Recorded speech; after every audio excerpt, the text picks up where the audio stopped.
Welcome to the Forgotten Narrator. When Vulkan cut off his own hand on the blackened soil of Istvaan V, it wasn't merely a tactical gesture or a moment of suffering. It became a legend etched into the very marrow of the salamander's identity. Amidst the thunderous betrayal of the Dropsite massacre, Vulkan's severance of his own hand was both an act of brutal necessity and tragic symbolism. It was sacrifice made flesh, a moment when the Forge Father demonstrated the ultimate control over his pain, his fury, and his indomitable will. Blood mingled with fire, and from that fire came a myth that has burned ever since. But myths do not die quietly in the galaxy of Warhammer. They grow, fracture, take on new forms. And so it is with the severed hand of Vulkan. Though its owner vanished into the mists of mystery, the hand remained. A relic forged not by craft, but by loss. Some say it is hidden deep within the vaults of Nocturne, pulsing still with the ember light of the primarch's soul. Others whisper that it has been lost, stolen, or even corrupted. What truth lies in these rumors? What power still clings to that ancient fragment of a god among men? The body of a primarch is no mere amalgamation of bone and sinew. It is a living paradox, a fusion of divine architecture and transhuman biology, sculpted by the Emperor himself. To even begin to grasp what might remain in the severed hand of Vulkan, we must first consider what a primarch truly is. Vulkan, in particular, was not only a paragon of physical might, but a perpetual, a being who could not die by any conventional means, whose body burned with a regenerative flame that defied time and trauma alike. His flesh healed as fast as it was torn, and his essence was steeped in something more enduring than genetics. It was drenched in warp-born mystery. Every cell of Vulkan's body is theoretically a reservoir of that power. It's not just that he was stronger or more durable than a space marine, he was something entirely apart. His skin resisted flames that would reduce ceramite to slag, his bones could withstand impacts that would shatter titans, and his blood ran like molten iron. So when his hand was severed, it did not simply die. It was not just a lump of meat left on a battlefield. It was a fragment of a living demigod, still humming with that impossible energy, still tethered, perhaps, to the soul it was torn from. Imagine the hand not as a relic, but as an ember. The fire might be contained, but it still smolders. The regenerative nature of Vulkan's being suggests that even removed from the whole, his flesh might persist. It might resist decay indefinitely, immune to entropy, not by technology, but by intrinsic metaphysical permanence. It could still heal, in some muted way. It could respond to psychic resonance, twitch in the presence of warp energy, or radiate the faint signature of its master's soul across the veil of the immaterium. This is no ordinary severed limb. It is a fragment of a being who transcended mortality. There is a terrible beauty to such an object, the grotesque made sacred. To the salamanders, it might be a holy relic. To the Adeptus Mechanicus, a curiosity that defies all data. To the Inquisition, a potential threat or a tool. But behind all those perspectives lies a deeper truth. Vulkan's hand was once an instrument of creation and destruction. It lifted wounded brothers from the fires of betrayal, and it crushed the skulls of the Emperor's foes. Even now, disconnected, it might remember. It might burn with purpose, as if the will that once animated it still lingers, like heat, long after the forge has been quenched. There's also the question of psychic imprint. While Vulkan was not a conventional psyker, the primarchs were not bound by mortal rules. They were designed to shape destiny, and their presence warped reality around them. If one believes in echoes, in residual spiritual energy, then Vulkan's hand could be a kind of psychic fossil, a recorder of trauma, a node of unresolved energy. It might respond to certain stimuli, the cries of dying salamanders, the proximity of ancient artifacts, or the reverent prayers of the faithful. Such responses need not be overt. A subtle shift in temperature, a glimmer of gold light, the feeling of being watched, signs perhaps that something still resides within the hand. In the Imperium, power often lies hidden beneath layers of decay and dogma. Vulkan's severed hand may yet be a keystone to truths forgotten, a remaining thread of the Emperor's greatest genetic tapestry. It exists in defiance of death, a warning to the enemies of the salamanders, and a whisper of hope to those who await their father's return. But above all, it is a testament to the impossible nature of the primarchs, beings who could carve history with a single blow, and whose legacy lingers not just in stories, but in flesh. The legacy of Vulkan is not just written in flame or blood, but in the sacred artifacts he left behind, works of such masterful design and staggering power that they blur the line between tool and divine icon. These relics, scattered across the galaxy, form a mythic constellation known to the salamanders as the 9 artifacts of Vulkan. Each is a fragment of the primarch's genius and soul, forged not merely to be wielded, but to embody ideals: strength, protection, endurance, sacrifice. From the mighty Warhammer Dawnbringer to the enigmatic Tome of Fire, these are not relics in the passive sense. They are burning symbols, each with a purpose that transcends mere war gear. What sets Vulkan's artifacts apart is the aura that clings to them, an invisible resonance that even the most hardened tech marine can't fully explain. They're not just master-crafted, they're infused. With what? None can say definitively, but some whisper of warp echoes, others speak of the Emperor's touch through his son's hands. Take the Spear of Vulkan, for instance. It doesn't just pierce, it obliterates, searing through armor and demonic hide with equal contempt. Or the Obsidian Chariot, said to carry Vulkan across scorched battlefields, leaving ash trails that never fade. These aren't items of mere craftsmanship, they are expressions of Vulkan's being, each one a testament to his character and divine purpose. Now consider the severed hand, not as a grotesque anomaly, but as the 10th artifact. An unintentional creation, perhaps, but one whose authenticity could eclipse even the others. Unlike his forged relics, the hand was not shaped by hammer and flame, but by sacrifice. It is a piece of the primarch himself, not metaphorically, but literally. And in a galaxy where relics of saints are venerated for mere strands of hair or drops of blood, how much more potent, more sacred, would the actual hand of a living god be? It would not need an inscription to speak. Its very existence would scream power, echoing with the moment of its loss and the fire of its former purpose. This changes the calculus entirely. While the 9 artifacts were spread to challenge the salamanders, to prove their worth, to test their devotion, the hand is something different. It is not a prize to be found. It is a burden, a mystery, perhaps even a key. If the artifacts were fragments of Vulkan's will, then the hand might be a fragment of his fate. There is an unspoken idea in Salamander's lore that these items were never just meant to be weapons. They were signposts, guiding the chapter forward, anchoring them to their primarch's ideals. The hand, in this context, becomes more than a relic. It is a relic with intent. The difference between a crafted weapon and a living fragment is profound. An artifact can be lost, copied, even destroyed. But the hand, it resists those notions. It is Vulkan, in a way no hammer or tome can ever truly be. That makes it dangerous, not just to the enemies of the Imperium, but to its own protectors. For what does one do with something too sacred to use, yet too powerful to ignore? Hide it? Worship it? Fear it? All these responses reflect the dilemma of power, especially power inherited, not earned. In many ways, the hand casts a shadow over the 9 artifacts. It raises the question, if this unintentional remnant holds such weight, what does that say about the nature of relics as a whole? Is it possible that the Emperor's plan, or Vulkan's own intentions, were not complete with those 9?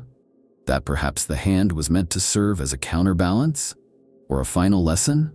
The truth remains cloaked in the grimdark murk of the Age of Imperium, but the implication is clear. If the relics reflect Vulkan's vision, then the hand may reflect his pain. And pain in Warhammer is never without purpose.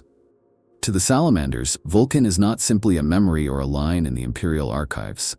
He is a living flame, a sacred bond that transcends time, loss, and even death. The chapter's reverence for their primarch borders on religious ecstasy, and nowhere is this clearer than in the cult of the Promethean flame, the deeply spiritual heart of the Salamanders. Through this belief system, Vulkan is not just honored but felt, as a force that guides, tempers, and judges. The severed hand, within this context, becomes far more than a relic. It is a divine fragment, a proof of faith that could ignite reverence and terror in equal measure. Unlike many of their brother chapters, the Salamanders embrace humanity, not as weaklings to be defended, but as kindred spirits to be cherished and protected. Vulkan taught them this creed through action, and his followers immortalized it in ritual. Every forge lit on Nocturne, every flame tended with sacred oil, Every weapon forged in his name is an echo of Vulkan's soul. The cult of the Promethean flame views fire not merely as a weapon, but as a purifier, a symbol of hope and endurance. The hand, burned from the inside with the memory of its own severance, becomes a literal embodiment of that eternal flame. What ceremonies might surround such an artifact? Imagine a subterranean temple, deep beneath Mount Deathfire, carved from obsidian and basalt, where robed salamanders kneel in prayer before a sealed reliquary. Perhaps the hand is kept within a sarcophagus of adamantium and living rock, surrounded by ever-burning braziers fueled by sacred oils distilled from the ashes of fallen brothers. The rituals would be solemn, ancient, and painful. Fire walks across molten channels, offerings of black iron, oaths sworn over skin brands seared into bare flesh, all to honor the sacrifice Vulkan made when he gave his hand in defiance of betrayal. And what of the hand itself? Would the salamanders dare to gaze upon it? Or is it kept hidden, touched only by the pyre chaplains, those grim priests of the flame whose eyes have seen too much and souls burned too close to the truth? Some whisper that when the hand is revealed, it glows faintly, casting flickering shadows that twist in ways no light should. Others say it emits no light at all, but a sense, a feeling of presence, of mourning, of expectation. The salamanders may see it as Vulkan's way of watching them, judging them. Not with cruelty, but with the solemn weight of a father waiting for his sons to be worthy of reunion. The salamander's reverence for the hand could also create a spiritual pressure within the chapter. Or what if one were to falter, to sin against the Promethean ideal? The hand becomes a silent witness, a reminder that greatness was born not from domination, but from restraint, mercy, and sacrifice. It is not the hand of vengeance, but of creation. The hand that forged weapons to protect, not destroy. To betray that meaning would be the gravest heresy of all. Thus the hand serves as both inspiration and judgment, its very existence a challenge to live up to Vulkan's impossible legacy. This cultic reverence also feeds into the salamander's unusual resistance to the darker temptations that so often plague Astartes. Unlike the blood angel's thirst, or the wolves' bestial rage, the salamanders do not fear losing control, they fear losing purpose. The hand may help anchor them spiritually and emotionally, reminding them of what their father gave and what they must continue to give. The Promethean Creed is not merely dogma. It is survival through meaning, and the hand is its most potent sigil. In the endless night of the galaxy, faith can be as dangerous as any weapon. But in the hands of the salamanders, it also offers something few Astartes possess: hope, fragile and fire-lit. The hand of Vulkan is not just a relic, it is a covenant, sealed in pain, tempered in fire, and eternally burning in the hearts of those who still carry his name. If there is one place in the galaxy where the severed hand of Vulkan could be hidden, venerated, and protected from the taint of corruption, it is beneath the scorched surface of Nocturne, the salamander's homeworld. Not in plain sight, but deep within the labyrinthine vaults beneath Mount Deathfire, a place spoken of in whispers and only known in fragments, even to the highest-ranking members of the chapter. These vaults are not mere storage. They are sacred tombs, living reliquaries, and arcane temples where time seems to twist and fire flickers with unseen intelligence. If the hand of Vulkan still resides in this world, then this is its crypt, or its altar. Mount Deathfire is no ordinary volcano. It is the symbolic heart of the salamander's belief and the spiritual nexus of the Promethean flame. Its internal fires are said to never die, fed perhaps by geothermal forces, or by something far more esoteric. Some salamanders believe that the mountain burns because Vulkan touched its core with his soul, seeding it with eternal heat. If so, placing the hand beneath that mountain would be more than symbolism. It would be a ritual act, returning the flesh to the flame that birthed its purpose. It would be containment, communion, and consecration all in one. Imagine the entrance to the vault, a towering gate of dragon-forged metal engraved with Promethean script that only a pyre chaplain could read aloud. Behind it lies a series of chambers, each one more dangerous than the last. not with traps, but with psychic strain, spiritual pressure, and perhaps even living tests. One room might be filled with black ash from Istvaan V, another with silent statues forged in Vulkan's image, eyes carved to follow the intruder's every movement. Each step would be a trial of devotion, of understanding. Because to reach the hand is not a matter of rank or strength, but of faith. At the heart of this descent lies the hand. It may not sit exposed, for that would be a desecration. Instead, it could be enclosed in a coffin of obsidian, bound with chains inscribed in fireglyphs, guarded by constructs of pure will, psychic flames that burn the unworthy. The air might tremble around it, heavy with presence, as if the hand emits not heat, but intent. Perhaps it rests atop a plinth of living stone, constantly reshaped by thermal force into new forms, never the same shape twice, a mirror of Vulkan's ever-burning soul. There are legends that say the hand cannot be moved, that when once, in a moment of desperation, it was lifted from its cradle to be brought into battle, the vault itself began to quake. Flames burst from the cracks in the walls, and those present heard a deep, sorrowful voice whisper from the molten stone, bidding them to return it. Some say that voice was Vulkan's, reaching across time and space. Others believe it was the mountain itself, an elemental reaction, a sign that the hand is not merely stored in Deathfire, but bound to it. But what of those who tend this sacred chamber? It is said that a secret order within the salamanders, unknown even to most of the chapter, exists solely to maintain the vault and commune with its occupant. They are flame priests, psychers, and philosophers both, who spend years meditating beside the sealed reliquary. They do not speak. They do not leave. They feed on fire and thought, hoping one day to feel the will of Vulkan stir within the relic. Their presence is both guardian and supplicant, the last line of defense, and perhaps the first to hear the call if the hand ever awakens. Nocturne itself seems to know what it guards. Earthquakes are said to ripple outward when the hand is disturbed, and the stars above its location flicker with unusual intensity during the Feast of Fire. These signs are taken seriously, and none dare approach the vault unless driven by vision or desperation. Even then, most return with burn scars they cannot explain, or minds fractured by the weight of what they glimpsed. The hand is not passive. It remembers. If the severed hand of Vulkan still burns beneath Mount Deathfire, then it is more than a relic. It is a keystone, a soul anchor, a wound that never closed. Not in a battlefield, not in history, but in the hearts of those who still walk in the primarch's shadow. The hand of Vulkan was never meant to be a weapon, and yet, in the brutal calculus of the 41st millennium, everything becomes a weapon. The potential inherent in the severed hand defies simple categorization. Its power is not purely symbolic, nor merely spiritual. The physical properties alone would tempt any warlord or artificer to madness. This was the hand that once wielded Dawnbringer, that shattered traitor skulls and lifted brothers from burning ruins. Even in isolation, it may retain force, perhaps even agency. Could it be activated? Could it act on its own, given the right trigger? Or is its power more insidious, a forged tool that shapes not just steel, but fate? Consider, first, the potential as a literal tool. Vulkan was the greatest artisan among the primarchs. His touch could coax divinity from ore, his hands channeling raw genius into physical form. What if that ability lingers in the hand? Could it be used to craft relics far beyond the capability of modern tech marines or even the Adeptus Mechanicus? Perhaps it reacts to Promethean fire or ancient code phrases, awakening to forge with heat no mortal forge can produce.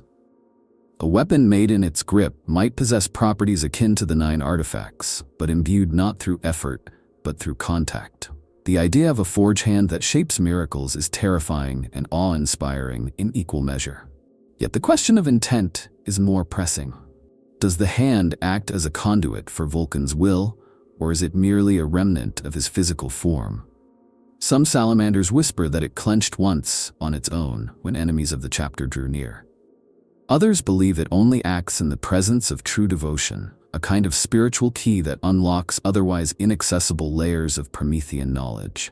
Its presence in the vault might also protect Nocturne in ways unseen, warping fate subtly, causing weapons to jam, storms to break at opportune moments, or foes to falter with sudden doubt.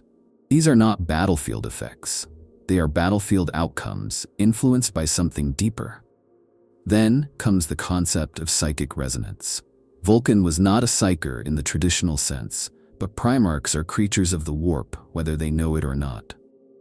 The Emperor designed them as fulcrums of fate, and fate has a way of bleeding into the physical. The hand could act as a relic channel, a source of power for librarians or chaplains attuned to its frequencies. Holding it might trigger visions, grant brief contact with the lingering echo of Vulkan, or unleash a wave of psychic backlash so powerful it scorches reality. Not a weapon of precision, but of overwhelming spiritual violence. Others wonder whether the hand could be used as a weapon of deterrence.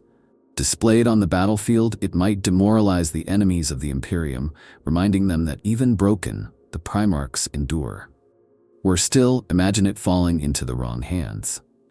Chaos would not merely corrupt it, they would twist it, mutate it, bend its meaning into horror. Picture a daemon-forged gauntlet wrought from Vulkan's own flesh, used to spread rot and heresy. Such a sight would not just wound the salamanders, it would fracture their very identity. There are also whispered accounts, buried deep in forbidden tomes, that speak of the hand responding to ancient triggers, forgotten words in High Gothic, songs sung in Old Nocturnian dialect, blood spilled by a direct descendant of Vulkan's genetic line. These hints, if true, suggest that the hand is more than relic. It is a locked device, one that requires not a key, but a convergence of time, place, blood, and belief. If such a convergence ever came to pass, the consequences would be seismic. And so the hand exists in a strange liminality, too powerful to discard, too sacred to use, too dangerous to lose. It is a relic of paradox, a severed appendage that could shape the fate of wars or destroy those who dare try to wield it. In the grim darkness of the far future, where even hope is a weapon, the hand of Vulkan may be the last tool the salamanders dare ever raise. Not to kill, but to forge a future worthy of their father's fire. Among the strangest and most chilling theories surrounding the severed hand of Vulkan is the notion that it may retain some fragment of sentience. Not full awareness, perhaps, but a sliver, an ember of thought, an echo of the pain, wrath, and iron will that defined Vulkan in life. If this is true, then the hand is not simply a relic, but a haunted limb, a relic of living grief and undying loyalty. It would make sense in a galaxy where souls linger, warp echoes, distort reality, and memory can become weapon or prison. The idea is horrifying and beautiful, that the hand still remembers. The warp is not bound by time or space, and the primarchs are creatures of both science and sorcery. If even a shard of Vulkan's soul passed through the warp during his severance, during that moment of unspeakable agony on Istvaan V, it might have left an imprint on his flesh. A psychic scar, carved not into spirit but into sinew. Over time, in the sacred stillness of the vault beneath Mount Deathfire, that scar could deepen, evolve, awaken. The result would not be intelligence as we understand it, but something more primal. A presence. A will. A burning thought trapped in a cage of holy flesh. Some salamanders claim they've felt it, not with their eyes or ears, but in dreams, visions that leave them sweating and trembling, dreams of fire and thunder, of a voice whispering through flame. A few have reported waking to the scent of scorched stone, the distant clang of hammer on anvil, or a sense of intense sorrow pressing against their hearts. These are not dreams of glory. They are dreams of mourning, as if the hand grieves. Not for itself, but for those who fell at Istvaan, and for those who still bear the burden of a father's absence. If this residual sentience is real, then it might function in unexpected ways. The hand could react not just to psychic stimulus, but to emotional states, proximity to grief, rage, or hope. Librarians might find it pulsing in their presence, a rhythm that mirrors their own heartbeats. Chaplains could be drawn to it during prayer, sensing a shift in temperature or light that responds to litany and lamentation. There may even be times when the hand glows faintly in the darkness, not with heat, but with meaning. But what if it is more than awareness? What if it retains intent? Could it choose to respond? Could it resist being moved or touched? Legends tell of a pyre chaplain who attempted to relocate the hand for study, only to be struck blind when his fingertips brushed the reliquary. He lived, but never spoke again, carving Promethean script into the walls of his cell until the day he died. No translation has ever deciphered his scrawl, though some believe it to be a warning, or a message from the hand itself. In darker corners of Imperial space, there are those who see this as a cursed relic that should have been buried in molten stone, not preserved. They argue that a fragment of a primarch's soul, cut in pain and sealed in isolation, might not remain whole. It might warp. It might turn. Even a noble spirit can become twisted if left alone with its agony too long. What then does the hand feel now? Love for its sons? Hatred for its betrayers?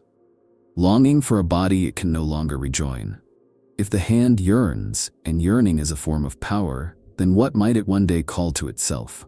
Some radical members of the Inquisition believe the hand could be a beacon, not metaphorically, but psychically, a node in the warp, pulsing with signature energy that draws or repels specific kinds of entities.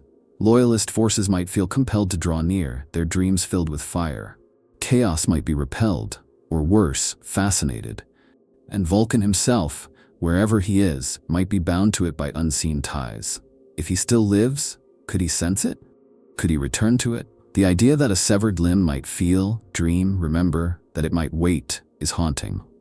But in the Warhammer universe, such things are not just possible. They are likely.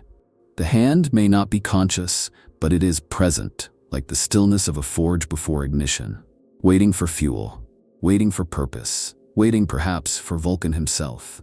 In the endless competition for power across the galaxy, the hand of Vulkan stands as a prize beyond reckoning. A relic of such importance that its possession could shift the balance of entire sectors.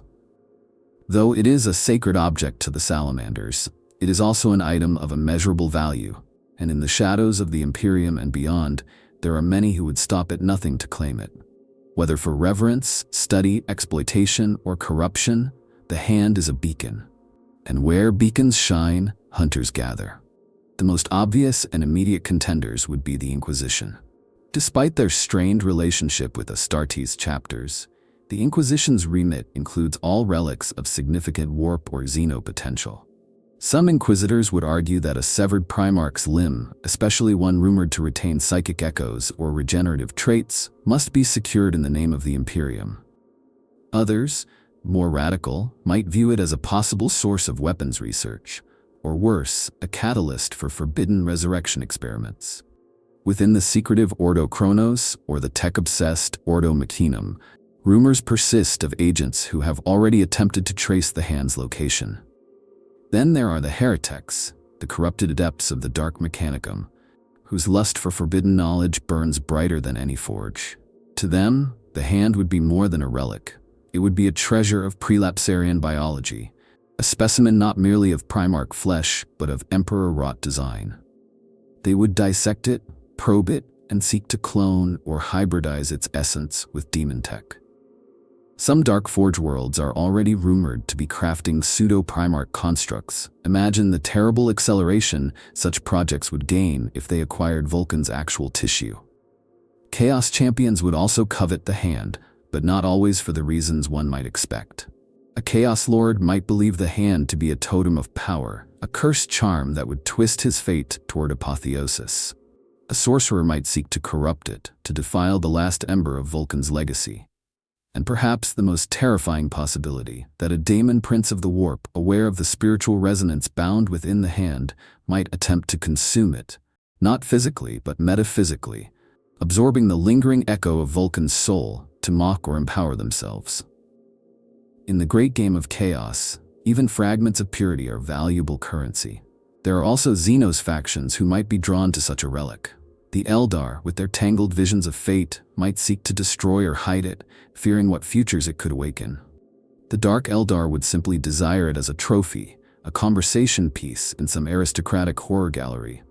The Necrons, ever analytical, might see in it the last biological key to a dying empire of flesh, while the Tyranids, if they could somehow process its unique DNA, might evolve horrors unlike any yet faced.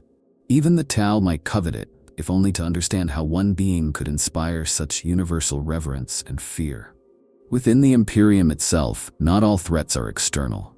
There are rogue traders with entire libraries of heretical lore who would pay unimaginable sums for a whisper of the hand's location. There are planetary governors who might wish to claim the relic as a symbol of legitimacy. There are sects, breakaway cults from the ecclesiarchy, who believe the hand is the literal instrument of the emperor's justice and who might ignite crusades to claim it, marching across stars in blind devotion. Fanatics would kill for it. Scholars would die for it. Assassins would slaughter cities just to cover its tracks. And yet, perhaps the greatest danger lies in the hypothetical. What if someone does claim it? What happens if it falls into hands unworthy? If wielded in error or arrogance, could it recoil? Could it retaliate? Vulkan's soul, even in fragment, may not suffer fools. It may not tolerate betrayal. If the hand still holds any echo of will, then possession of it might become a trial, one that destroys those who presume to claim what was never meant to be theirs. The salamanders, for their part, guard the hand with a fanaticism rivaled only by their love for their primarch. They would burn worlds to prevent its theft.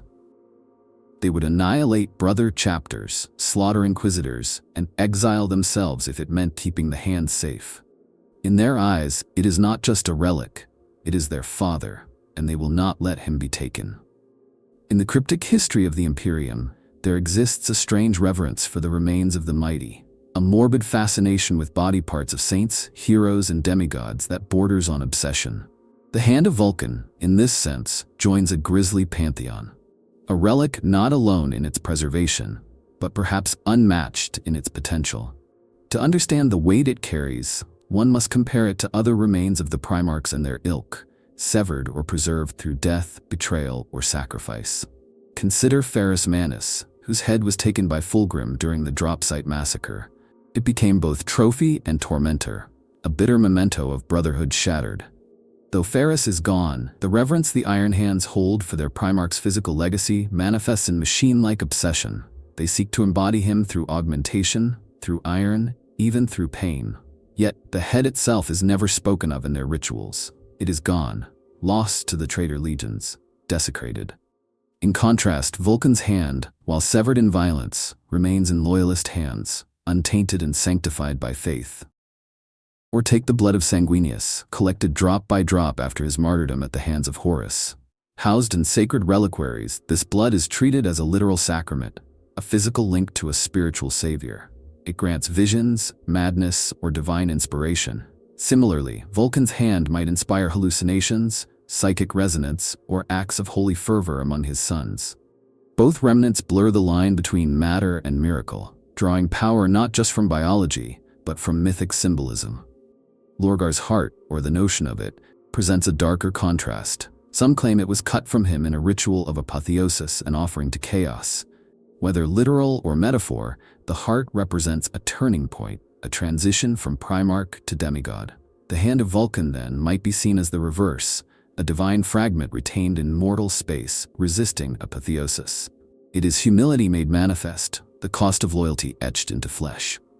Perhaps most enigmatic is the Sword of Guilliman, not a severed limb, but a relic weapon that retains the psychic echo of its master. When Guilliman returned in the dark days of the Indomitus Crusade, some among the ecclesiarchy feared he would reject these relics, exposing them as hollow.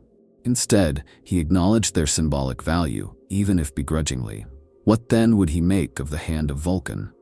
As a pragmatist, he might fear its potential for manipulation. As a brother, he might mourn the pain it represents. As a primarch, he would surely recognize it for what it is, proof that the impossible still lingers in the Imperium. But it is not only the primarchs whose remains echo through the stars. Saint Celestine's heart was once removed and found beating still. The skull of Sebastian Thor is kept beneath the ecclesiarchal palace, whispered to murmur truth in times of need.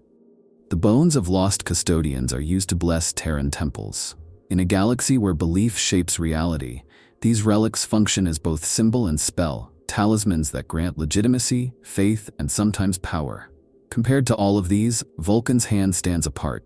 It is neither tool nor trophy. It was not stolen or harvested post-mortem. It was given, torn free by the Primarch himself in a moment of utter horror and defiance. That act imbues it with a weight few relics can match. It is an artifact of sacrifice, not the aftermath of death, but the scar of survival.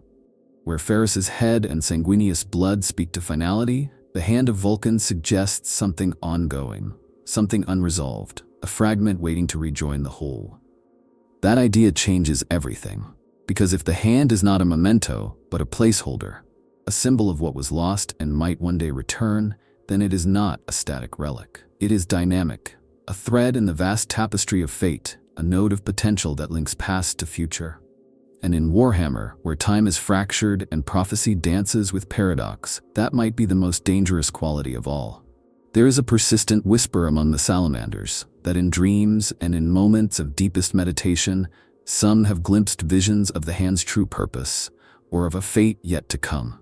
Prophecies and portents swirl around Vulkan's relic, emerging from the warp-touched minds of librarians, the fevered prayers of pyre chaplains, and the haunted testimonies of those who have stood too close to the vault beneath Mount Deathfire.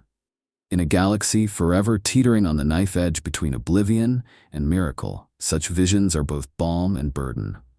Warnings, perhaps, or impossible hopes. One of the oldest legends tells of a librarian named Residual, who, during the Feast of Fire, collapsed in the chapter's great sanctum, overcome by a vision so vivid that it scarred his mind. He spoke of the hand burning atop a mountain of corpses, its fingers curled in agony, its severed wrist leaking fire rather than blood. Around it gathered faceless figures, salamanders, yes, but also enemies and strangers.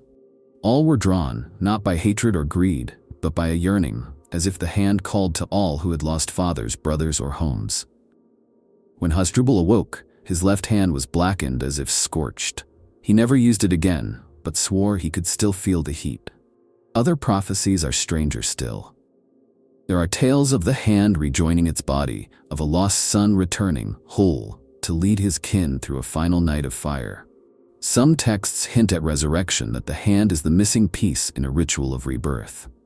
In one apocryphal scroll believed destroyed by the Ordo Hereticus, it is said that when the stars align over Nocturne and the hand burns bright as a second sun, Vulkan will walk again, his wounds healed and his rage quenched.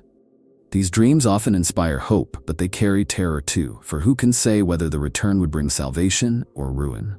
In the grim poetry of the Promethean Creed, there are verses that speak of a hand unclosed, a symbol of final judgment. When the hand unclenches, it is written, the salamanders will face their greatest trial.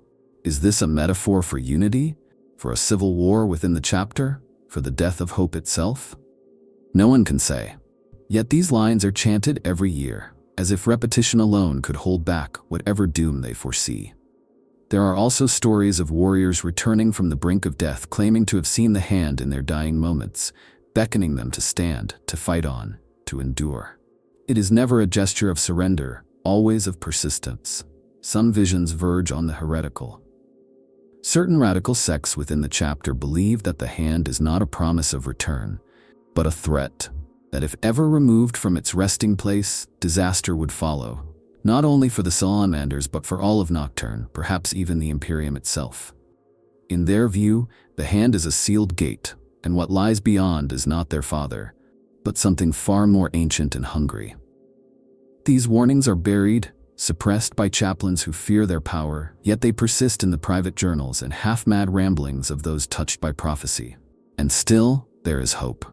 The hand has become a locus for visions of unity, of brothers reforged in adversity, of the chapter rising from ashes, stronger and truer than before. It appears in dreams as a guiding light, a beacon through darkness, a promise that even the greatest wounds can heal. For some, it is proof that Vulkan's will endures, guiding his sons even in absence. For others, it is a test. Will they be worthy if he returns? Will they live up to the legend? In a galaxy defined by war and loss, the hand of Vulkan serves as both omen and oracle. It binds the salamanders to their past, chains them to prophecy, and perhaps, just perhaps, points the way to a future not yet written. In the grimdark labyrinth of the Imperium, even the holiest relics are never truly safe from corruption. The hand of Vulkan, for all its sanctity, stands perilously close to the shadow, and its mere existence is a perpetual temptation to the forces of chaos. In a universe where demonic influence seeps into every crack, where the warp hungers for moments of pain and sacrifice, the question is not just whether the hand can be corrupted, but how long it can truly resist. Imagine the scenario, a relic of such mythic power, pulsing with residual energy, left to smolder in solitude for millennia. The very pain that forged it, Vulkan's agony, his will, his loss, makes it a prime conduit for psychic resonance.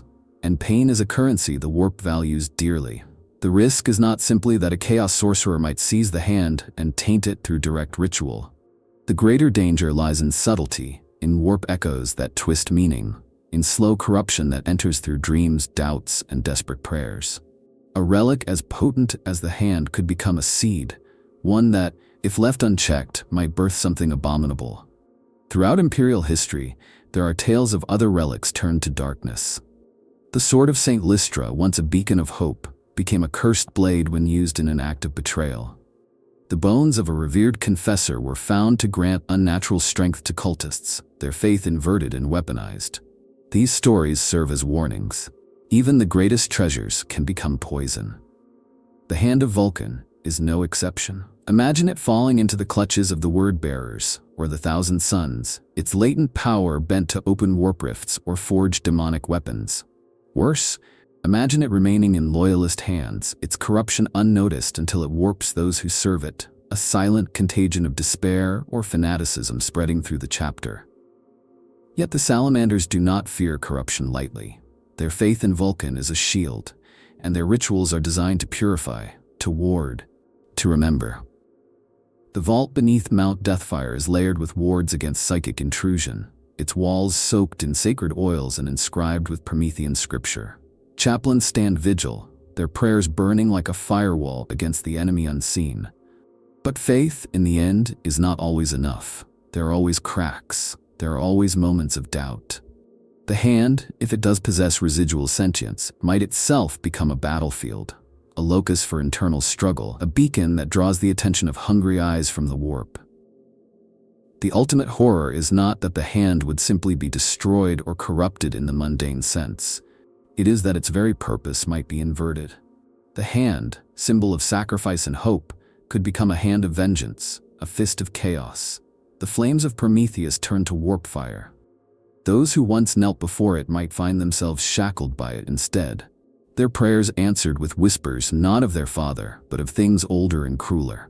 The salamanders might become gaolers of their own doom, guardians not of faith, but of a living curse.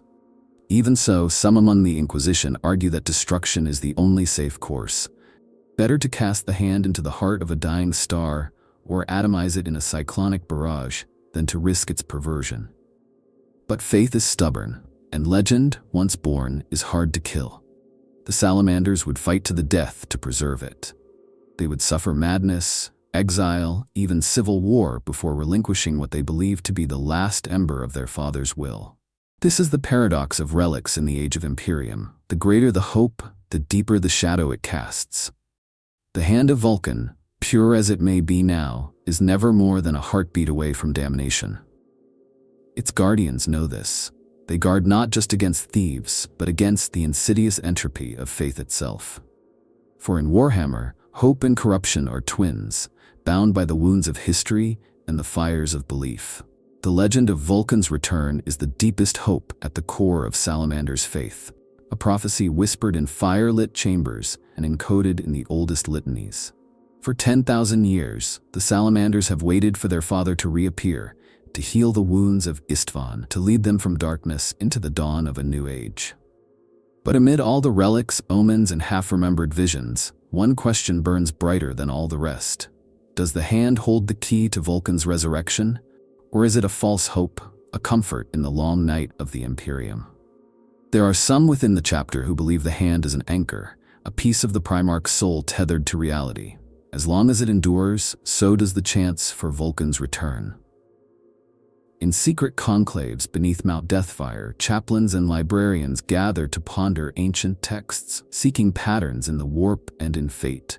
Some say the hand is a lock, awaiting a specific convergence, the right words, the right sacrifice, the right moment, that will ignite the fires of rebirth.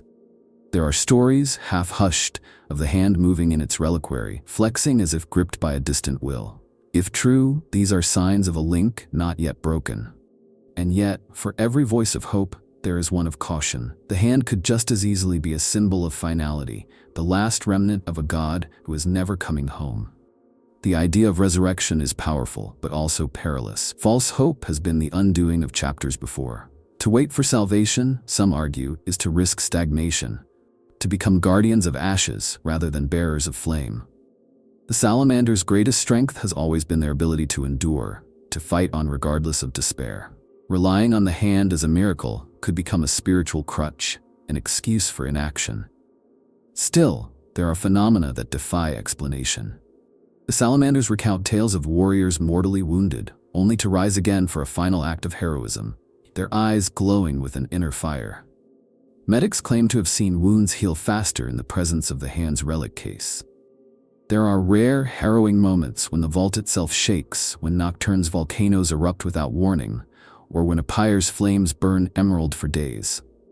These events are not proof, but they keep the dream alive, feeding the belief that Vulkan is not gone, only waiting for the right time. The wider Imperium, however, sees things differently. To most, the hand is a dangerous myth, a superstition that could lead to schism, heresy, or even the birth of another living saint, or demon. Some inquisitors argue the hand's destruction is the only way to close the door to disaster. Others would seize it for their own designs, weaving it into rituals to resurrect other heroes or even the Emperor himself. The risk is profound, for in the age of Imperium, faith can move mountains, but it can also doom worlds. The most haunting idea of all is that Vulkan himself might be bound by the hand's fate. That, like a soul fragment, he cannot fully return until the hand is restored. Or perhaps he waits, not in body but in spirit, watching his sons to see if they remain worthy. The hand becomes a measure of their faith, a test not just of belief but of purpose. When the time comes, will the salamanders be able to let go of the past, to accept their primarch as he is, or as he was, and move forward? Or will they cling to the hand, unable to release what binds them? In the end, the hand's true power may not be in resurrection at all, but in the lesson it teaches. That sometimes the greatest fire is found not in return, but in endurance. That hope is a forge, and faith the anvil upon which the future is hammered. The hand may yet call Vulkan home, or it may simply remind his sons of the pain and love that shaped them. Either way, it burns on.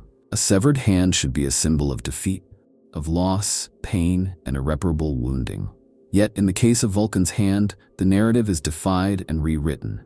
What remains is not just flesh, but an idea, that even the greatest heroes are shaped and defined by their scars. The hand is more than a biological remnant or a mysterious artifact. It is the sum of all the salamanders' endurance, their willingness to sacrifice, and their refusal to surrender to despair. In the dark tapestry of Warhammer's universe, it burns not as a warning, but as a beacon. For the salamanders, the hand's legend is a paradox, an open wound that refuses to bleed out, a sacrifice that was never meant to be glorified, but which nevertheless ignites hope in those who kneel before it. It embodies the chapter's greatest tragedy and their undying loyalty. Its existence calls to the sons of Vulkan to temper their strength with compassion, to use power not only as a weapon but as a forge.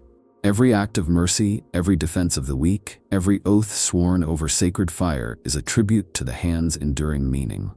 The salamanders see in it the promise that loss does not have to destroy, that pain accepted and transformed becomes a source of strength.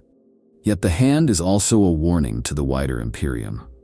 It is a reminder that no hero, no matter how great, is immune to suffering, and that even gods can be broken. Its power is not found in the ability to smite or heal, but in its testament to the human cost of loyalty and the perilous road of faith. To the Mechanicus, it is a puzzle. To the Inquisition, a potential heresy. To chaos, a target.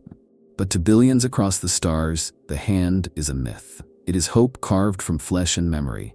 It is the symbol of a legacy that refuses to be extinguished by betrayal, by time, or by the endless wars that ravage the galaxy. Some say the hand still holds power, that it thrums with potential, that it can shape fate, ward off doom, or even call its master home. But perhaps its greatest strength is this: it endures. It is a scar that cannot be erased, a story that cannot be unwritten. In the flames of Nocturne, in the prayers of the salamanders, in the nightmares of those who covet or fear it, the hand of Vulkan remains a rallying point. It unites a chapter in loss and hope, and it binds them to the myth of a father who, though sundered, still watches, still judges, and still loves. For in the end, the hand of Vulkan teaches that the greatest power is not in what we hold, but in what we overcome. It is a legend for the lost, a torch for those who wander the darkness, and a challenge for all who would forge their own fate upon the anvil of adversity. The hand's power is the power of memory, of sacrifice and undying resolve, and that is a flame that will never die. The psychological weight of the hand presses down on every salamander, from the youngest neophyte to the oldest, battle-scarred veteran. It is a burden so profound that it shapes not only the culture of the chapter, but the inner landscape of each warrior's soul. To carry the legacy of Vulkan is to walk daily in the shadow of his sacrifice, to measure oneself against a father whose agony and greatness are both unreachable and ever-present. For most chapters, a relic is an object of pride or a source of martial advantage. For the salamanders, the hand is a mirror, one that exposes every doubt, every failure, every faltering step toward the ideal of the Promethean creed. That legacy is as much a fire as it is a chain. The chaplains say the hand calls each salamander to temper his spirit, to burn away weakness, and to stand as a beacon for the weak and the lost. But for every brother who finds strength in that message, there are others haunted by uncertainty. The galaxy is an endless storm, and even the sons of Vulkan are not immune to its chill. Some dream of the hand reaching for them in the darkness, not with comfort, but with judgment. The vault beneath Mount Deathfire is said to be lined with the burnt-out brands of those who failed to uphold their vows, each a silent confession that even the best can falter. This is not merely superstition. The salamanders live longer than most Astartes, forging bonds with mortals, returning again and again to a homeworld ravaged by fire and hardship. They know the price of compassion, the toll of hope.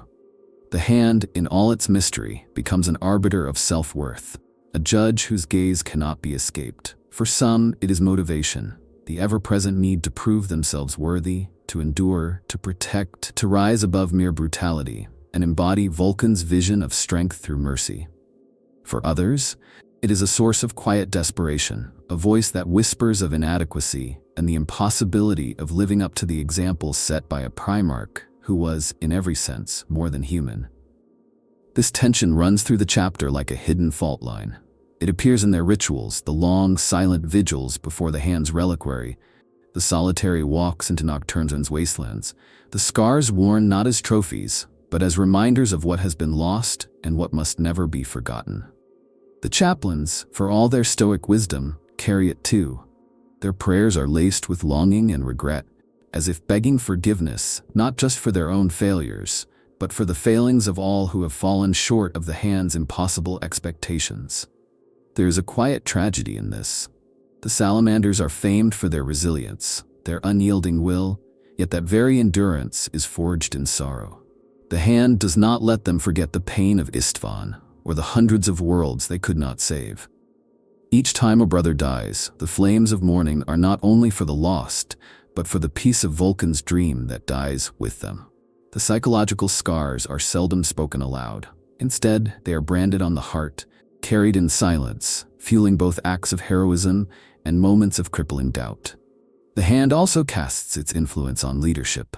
Successive chapter masters have struggled with the temptation to use the relic as a rallying point, or a symbol of unyielding faith, a way to bind the salamanders ever tighter to the Promethean creed.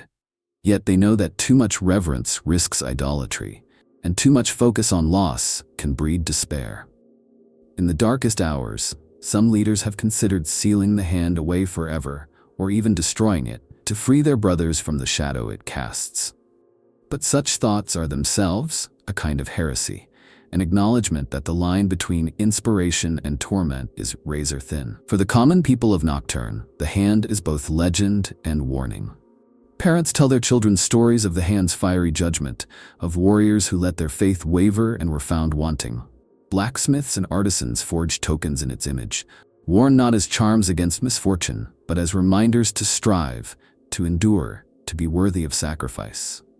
The salamanders walk among these people as living saints and silent confessors, shouldering a weight no mortal could bear, all the while knowing that the hand's gaze is fixed upon them, merciless and loving in equal measure. In the end, the psychological burden of the hand is a forge as much as it is a tomb. It tempers the chapter, demanding they confront not only their enemies, but their own weaknesses and fears. It is a crucible. Hope, regret, pride, and grief are melted down and reforged into something harder, brighter, more enduring. For the salamanders, to live under the hand's shadow is to accept that they will never truly escape it. But that, perhaps, is the truest legacy of Vulkan.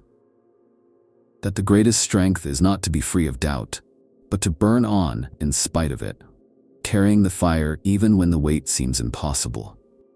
Across the endless sprawl of the Imperium, from hive spires shrouded in ash to cathedral ships drifting through the void, the story of the severed hand of Vulkan has taken root in 1,000 different forms.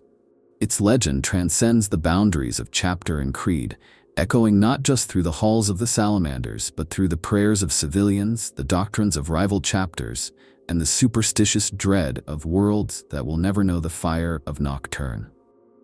In a galaxy bereft of certainties, where gods are distant and hope a fleeting ember, the myth of the hand endures. A tale that is retold, reshaped, and repurposed according to the needs, fears, and dreams of those who encounter it.